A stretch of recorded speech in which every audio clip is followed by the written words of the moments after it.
It doesn't need to be like quiet. Hey guys, today me and Jordan talked about protesting because I was sitting back and thinking about what to talk about today. And honestly, I played through different situations in my head and it all felt weird because of what's going on in the country right now. Because if we were talking about like dating or something like that and the entire country's, burning down or something, it's like, all right, well. So anyway, so we talked about that. It was great. And I think you guys should watch it and listen too. See ya. Bye. Hello. Welcome, everyone, back to the podcast. You're welcome, Mary. If you have any questions, ask. You can comment them here or message us on any platform. We'll read them. Let's just jump right into it. My headphones aren't really working, but there we go. Okay. Joining me, as always, the wise rambler himself, Mr. Jordan Weaver. Yeah. We have a lot of clappers here today, Jordan. I'm just going to say this. Okay, go ahead. It's about dang time I get a little respect here. Thank you. You're welcome. Keep going. One more clap, please. There we go. All right, nice. Also, totally off topic.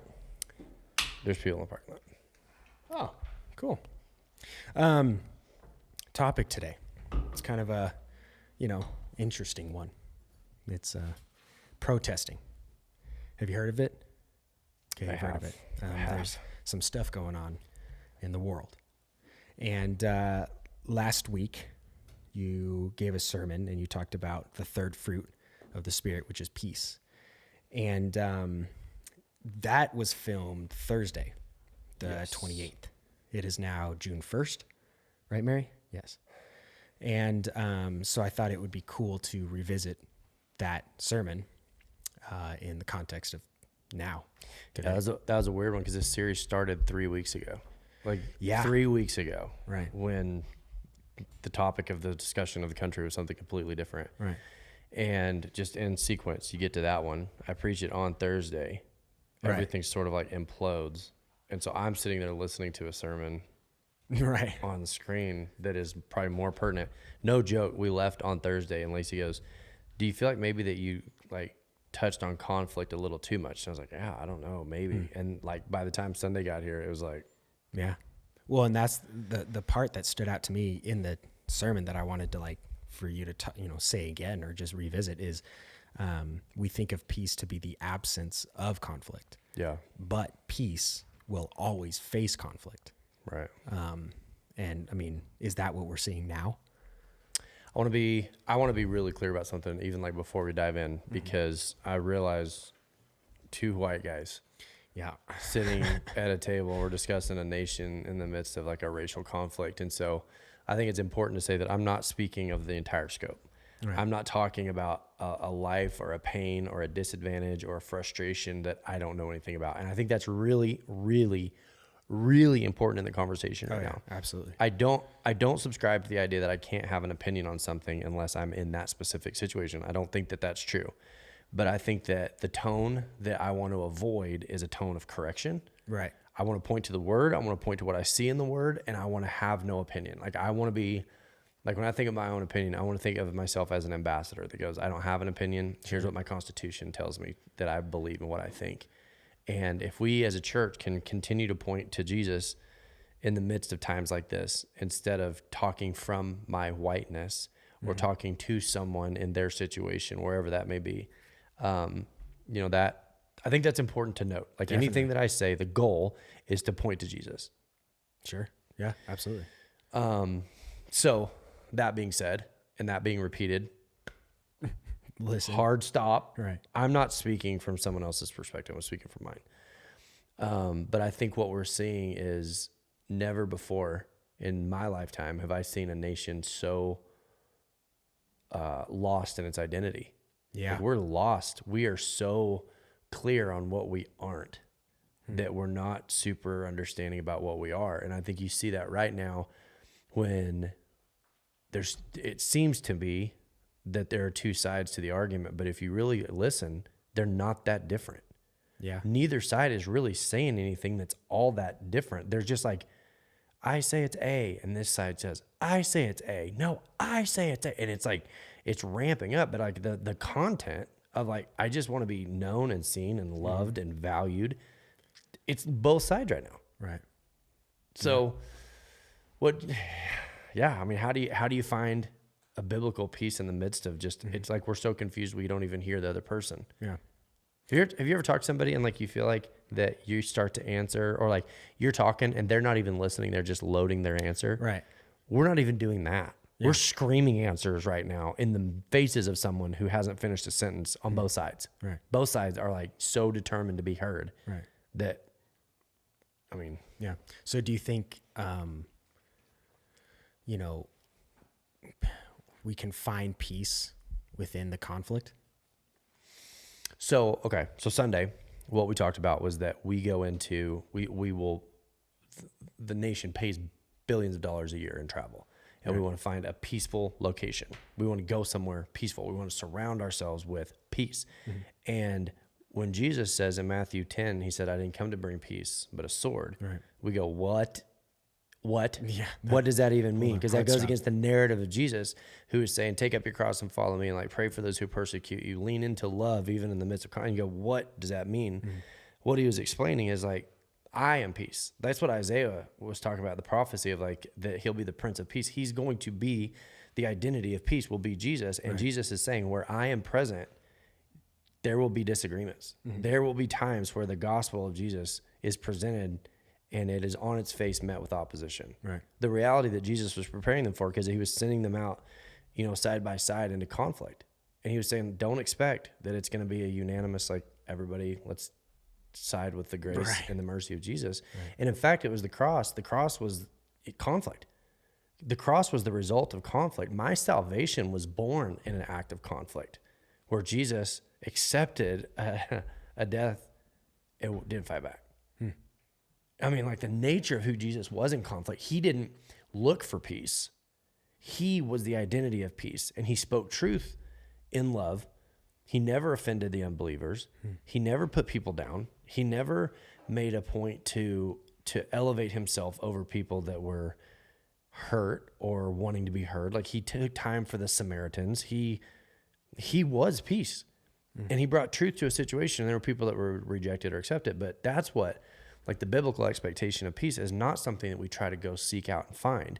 It's something that we try to create, like the fruit of the Spirit, that Jesus is so prevalent in our lives that when we walk into a room, we carry with us an element of peace and love and understanding and forgiveness or mercy or grace.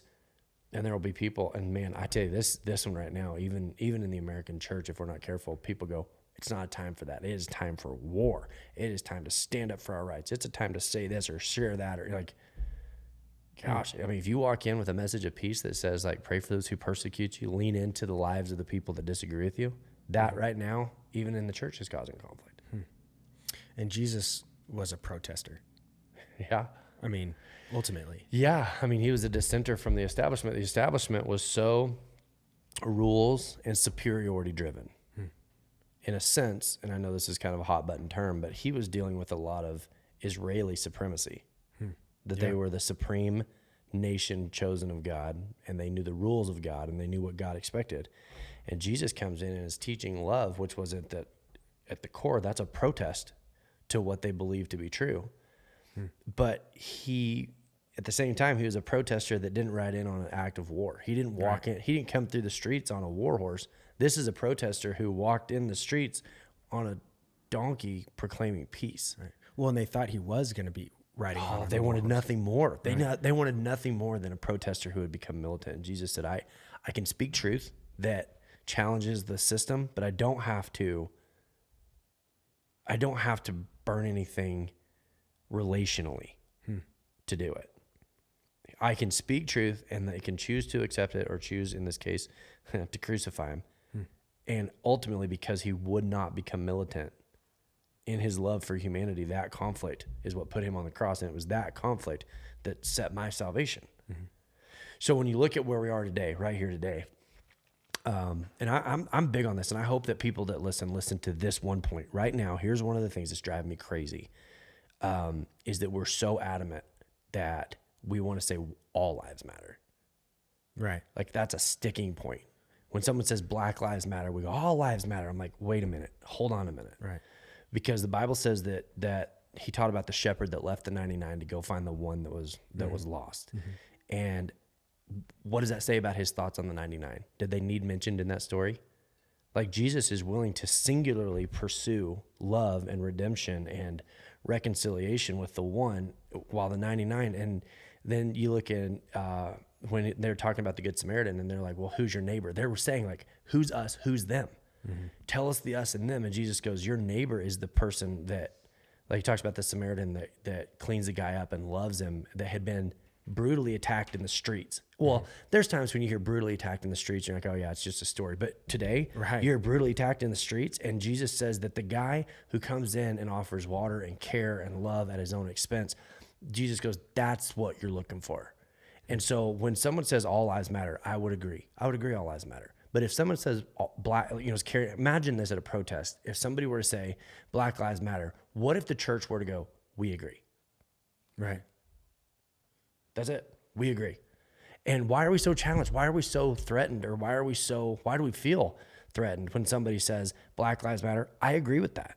Right. I went through a couple of years in my life where I lived more towards like in a black culture, even more than a white one. And when I think of the black community and what they're going through, like, I don't want to die on the hill. Like, well, technically all lives, like, hey, if there's a cultural thing going on and you guys feel hurt, this is not a moment of like correction. This is how you need to feel. And this is what you should say. Like, I just know that you matter. And like, as we're trying to figure this out, as we're trying to just listen, that I don't want to come back with a level of correction. If you're saying Black Lives Matter, I want you to know, yes, they do.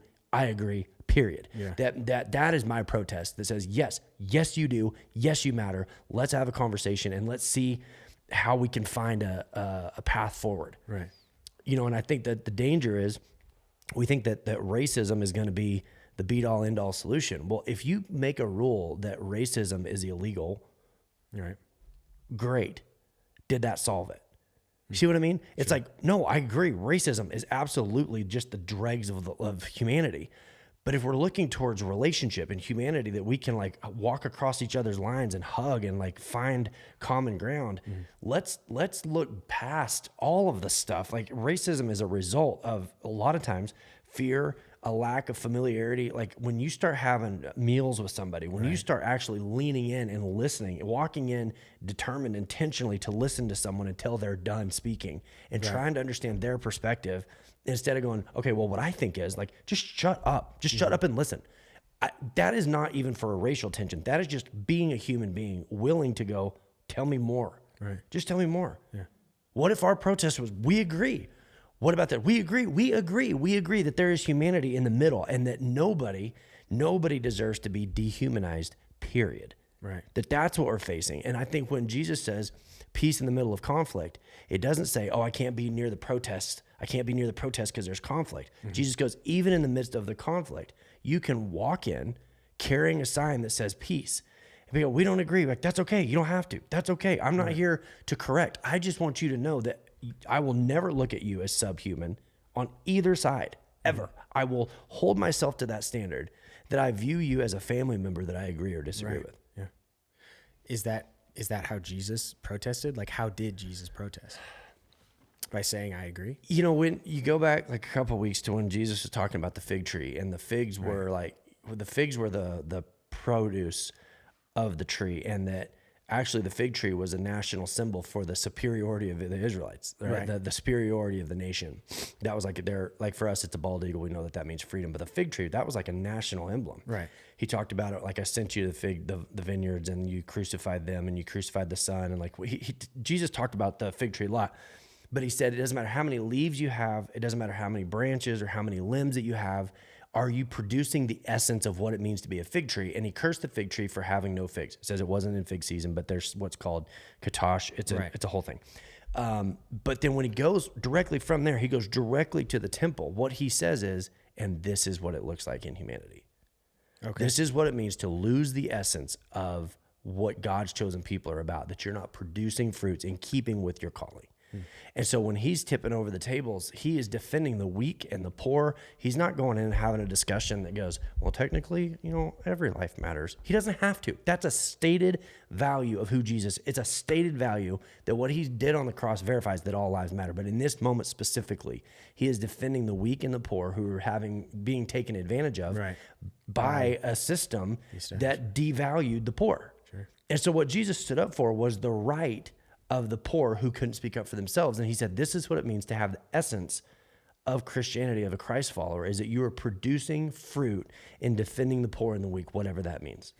And I think that's what we miss when we just boil it down to only race only. It's like, no, that's a part of it. But the bigger part of that is, are we loving humanity in a way that they can feel loved? Right. Because I think if we stop at just colors, even though that is a genuine problem, is there more to be found there? And what I think Jesus is saying is like, anybody that's being taken advantage of, it means you're following Christ and producing fruit and hearing and loving and seeing. Because that's what when Job was defending his righteousness to God, and Job, he defended himself as like, I see the poor. Mm-hmm. That's huge. He said, I'm willing to see people that are pushed aside and forgotten about by society. I'm willing to look and see them. And so I think what speaking of protest, in my mind, I want to know, what if somebody's living a life that I know nothing about? What if somebody's living in a situation that I know nothing about? And I'm so convinced that my experience is everyone's experience that I miss something that could have drawn us more into relationship, if that makes sense. Yeah, definitely. So we see two different things happening. We see protesting, and then we see rioting going on. What is the difference? I guess the idea is when Jesus went into the temple and was flipping tables, was that rioting? Was that protesting? I mean, you just said it. He was like standing up for the oppressed. But I guess that's what I'm trying to figure out is what's the difference between like rioting and protesting? Well, this is where I want to tiptoe, because keep in mind, I'm aware. Let me just preface it. Sure. I'm aware that by saying nothing, that feels like I'm complicit. If I say nothing, if I just withdraw from the conversation, if I condemn the rioting and the looting and the burning, then it says, well, of course that would be the mountain you die on. Right. Which is not the case either. And if I go completely towards anarchy, you see what I mean? Like my choices are I'm aware that every choice carries significant. Yeah. On this one specifically, I think about my kids, because we live in a predominantly white culture here in Oregon. Right. And my buddies from home are like, I'll never live there. It's too cold. Think of what it does to our nation if every time we know the name of an African-American man is because of a police dispute. And every time we talk about African-American culture, we are somehow connecting that to the protests and the looting and the rioting. My children run the risk of associating based on what they're hearing from the media.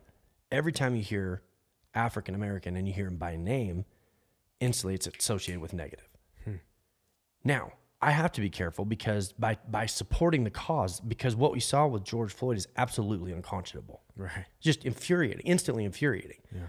So you go, okay, how do we, and this is just my opinion, and I started this conversation by saying I can only sit in the seat that I'm sitting in. Yeah. But what if as a community we said, why don't we know the names of the people that are crossing lines and hugging and bringing about love and community because if I'm a young African-American male living in what seems like an impossible situation, right, I can aspire to positive or I can aspire to negative. And if all that we're doing is knowing by name the people that are dying tragically, which absolutely should not happen, right, it seems like you're limited. I can either go unknown, or I have to somehow have a conflict with a police officer in order to be known or be valuable. The only way I'm valuable is not in how I live, but in how I died. I'm like, that is not a fair number of choices to pick from.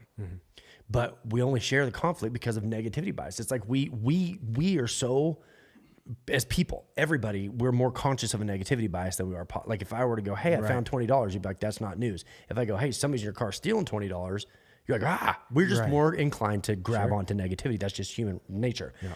But we've got to be more intentional in knowing the lives of people now rather than waiting till it's something like this and then getting involved on the back end. Right. Yeah. No, that makes sense. We got a question in, and it says, doesn't Black Lives Matter create separation? I feel like All Lives Matter promotes more unity. Okay, let me say it this way. Speaking from the few black friends that I've talked to, and I'll be honest, I'm trying to give everybody space. Okay. I don't want to be the guy that calls right now and like, Right. hey, I haven't talked to you in a while, black And friend. they're like, Like, okay, I see dude. what this is about. I Right. know what you're doing. The knee jerk, Robin. The knee jerk is, don't all lives matter? Didn't all 99 matter? When Jesus told the story about the one lost sheep, Sure. he didn't go into detail as though they were threatened and that somehow Jesus loved them less. He didn't say all sheep matter. Right. He didn't have to. We get it. Right. All sheep matter. In this story, in the theater of this story, just in the platform of this story, we are taking a closer look at something that's causing division and saying, we want to know if there's a solution to be found in that. And I'll tell you what spooks me is how threatened everybody seems to be by that. Yeah. That's not in the middle of it. I'm like, I just don't understand why it's not separating at all for me to go, hey, time out. Black culture. Right. Tell me what you're thinking. Tell me what you're seeing. Tell me if I'm missing anything. Yeah. That is no way devaluing all sheep are important. Yeah. Jesus said that sheep was lost. That sheep is going through difficulty. That sheep found himself in a difficult spot. I want to know, as a shepherd, as a pastor of a church, I want to know if there's something that I'm missing. And I don't know why it feels so threatening that we put the focus or the spotlight on that and go, is there something life-giving? Because like I said, I don't think that racism is the foundational problem. I think humanity is the foundational problem. Right. You start listening to what Jesus taught about loving and forgiving and take up your cross. Like that is the solution. If today we can begin to move that direction, because, okay, like the 1017 Project, remember when Jesus, think of this, and I hope everybody's listening to this part right here, because he said, if somebody says, I'm thirsty, and you say, go be blessed, what have you done? Right. He didn't say, I'm thirsty. Well, why are you thirsty? Have you made some bad choices? Right. Is this because of this? Is this because of that? Well, let's get to the philosophy of why you're thirsty. Right. Jesus goes, if you're thirsty, here's water. It's a felt need. Right. And what our black communities are saying is like, we have a felt need. And I don't know why, but we're like, but why do you have a felt need? Right. No, you have a felt need. Like, tell us about it. Because if I'm not willing to consider your felt need, then I have no right to speak into what I believe could be the solution to it. Right. I have to be, the humanity in me says, tell me about the felt need. Tell me what it is I'm not seeing. And I want you to know that the need that you feel matters to me. And hopefully then we can find a common ground, because maybe I'm the one that needs to change. Yeah. Why do I always assume that everybody needs to come to my opinion? Maybe at the end of that conversation, I go, crap, I was wrong. Right. Yeah. But how do you have, I think when you wait until there's a protest, it's maybe at that point not the right time, because it's a little too hot, right? Like, why aren't we having this conversation like on a Tuesday when other things are happening? Right. You know, it's almost like the real, if I'm not careful, and I'm guilty of this, if I'm not careful, it doesn't have the forefront of my mind all the time. Right. You know, and I mean, humanity is, you know, I'm thirsty. Well, why are you thirsty? No. Right. Yeah. It was like I said, the 1017 Project, we're giving food away. We're just giving food away. You hungry? Here's food. Yeah. I think that's like when they said there was the 5,000 people that were hungry, Jesus didn't go, well, yeah, but why are they hungry? Right. Lack of planning, maybe. You know, maybe it was that they didn't have enough game plan. He's like, let's feed them. Yeah. Oh, that's huge. Do what you can. What is available? What's available? And because like I said, and I will bang this drum till the day I die, I don't think that racism is the entirety of the problem. I think it is present in a bigger problem, that is we dehumanize people that we label as them. Yeah. We protect us, we dehumanize them. Political, racial, financial, regional, national. I mean, anytime you dehumanize somebody that you consider to be them, you're operating in the same flavor as racism. Yeah. Yeah. Well, I mean, I knew this one was going to be quick, but it seemed, in the behind the scenes, thinking about what we were going to talk about, it seemed weird to talk about anything else. Yeah. I mean, at some point you are kind of ignoring it. Right. And like I said, my hesitation is I am very aware of my color at the moment. Yeah. And I don't want to be coming in going, well, here's the deal. Let me tell you, here's this. I don't know. I mean, if I want to get creative, I want to get creative on how do I reach out to a felt need. I wish we were the people who were carrying posters and said, we agree. Right. That's what we agree. Yeah. Not to the hate, but to the value of human life. Mm-hmm. The value of human life. And I think that's probably what you see in moments that we call racism is probably present, more than likely present, but it's that you're not thinking of someone as being a human. Right. You're thinking them as being like the enemy, and man, boy. Yeah. Because, I mean, everybody feels like, doesn't matter if you have sides, everybody has the other side. Well, we do, think about the church and the abortion issue. We're so adamant about the abortion issue, which I am too. Right. I feel hugely, hugely compelled on the abortion issue. But, wait a minute. How quickly do we dehumanize moms? Right. That are in a terrible position. And like I've said it before, I think the church bears a small responsibility for the abortion epidemic because we were the ones providing shame for moms that would get married out of wedlock. It's a nuance. It's a nuance that says, hey, how do we minister to a felt need? Because if we can minister to a felt need, maybe it opens a conversation. Right. And I don't know that you can have a conversation with somebody if they come in and they go, we think this is what's going on. You go, no, listen. What? You've literally just severed the humanity aspect. Yeah. If you can listen and go, okay, I hear that. Yeah. Like when you can repeat someone's point back to them accurately or intelligently, right. Hopefully the door's open. Do you think that happens in families? I mean, probably more than anywhere else. Yeah. Probably more than anywhere else because I see it now that every now and then Jet or Cody, they'll have learned something and they start a conversation and I'm assuming that I know something they don't. And if I don't listen, then I'm the guy who's like, yeah. Well, here's the deal. Right. Yeah. Because I mean, or if it's an argument, and you're just arguing with each other, and it's like you're not actually you're not looking at it from my perspective. It's like we're just yelling at each other, but then to understand to truly listen, to understand, like, okay, I'm getting to where you're at. And so on. I mean, it seems like the same thing of you're almost devaluing the person in your family that you're arguing with. I've heard somebody say there's no deeper feeling of love than being understood. Right. Yeah. And I think that's what our conflict is right now. I would say that both sides feel deeply misunderstood. Mm-hmm. And they feel so misunderstood that they're not putting effort into understanding. Right. Mm-hmm. And so it just kind of keeps just dividing. Yeah. And as a family member, what's so hard is there's the assumption that you understand. With family members, there's such familiarity that you don't always finish listening.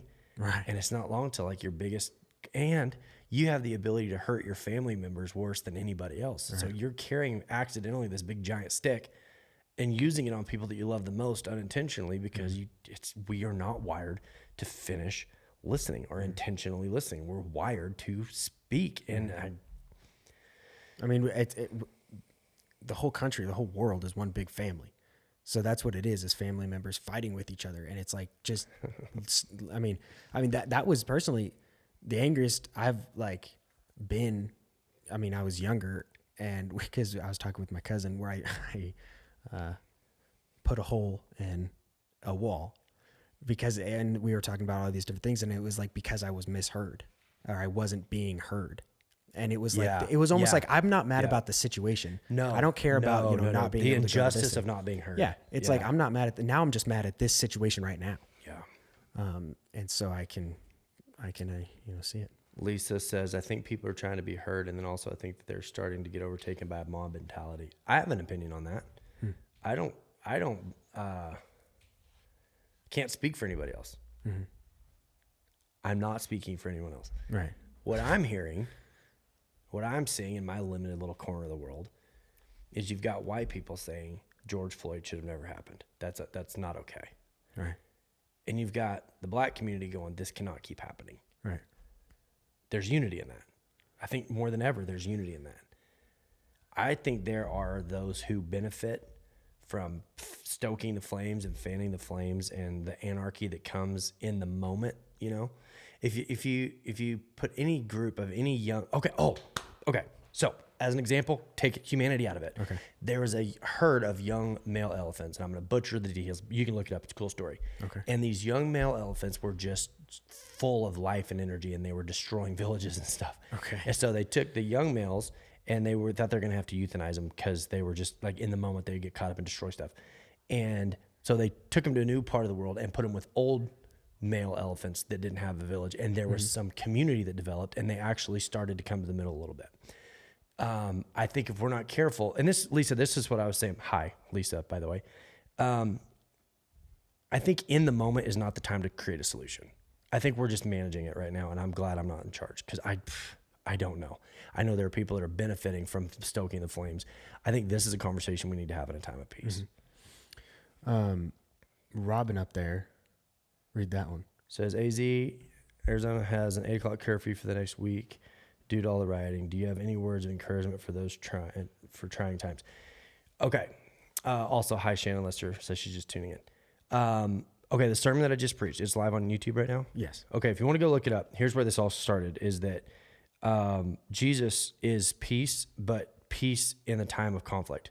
We always think that peace is so, okay, so then how can you have peace when there's riots and conflict and the world is going upside down and it's 2020? Somebody said the other day, I feel like we just skipped over murder hornets. Yeah.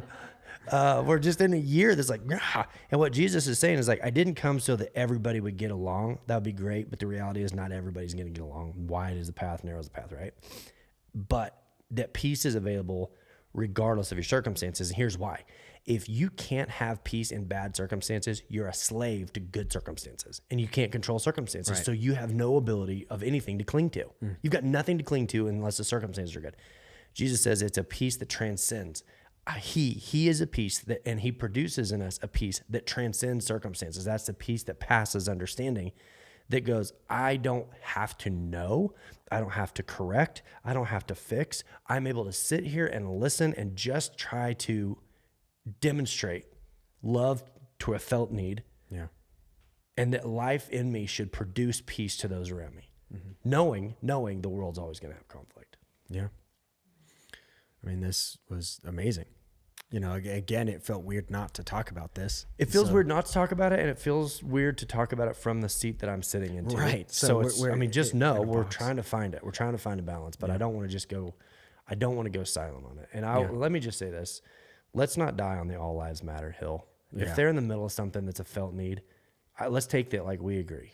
Right. We agree. And if that is challenging, or if that's frustrating, or if that is hard for you, like, I get it, because I think we want to know that there's community. I get that.